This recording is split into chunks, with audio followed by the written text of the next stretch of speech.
hvordan jeg kan...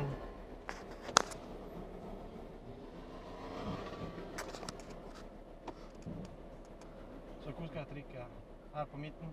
Ja, den sikrer litt. Det beste bildet. Hvor lenge det varer. Hva skal jeg gjøre nå? Ja, spørs hva du skal gjøre. Nei, bare trenger ikke mer. Er det mulig? Jo, det er mulig. Faen, jeg vil ikke komme bak meg. Det der går galt i første svingen der borte.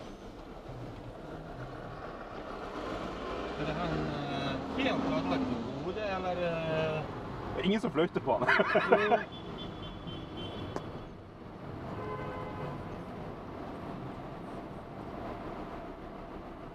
Ja.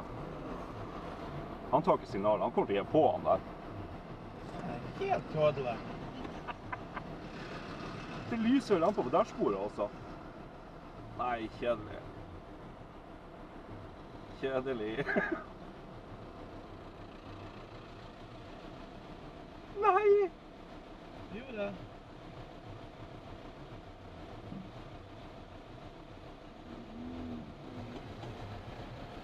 Faen.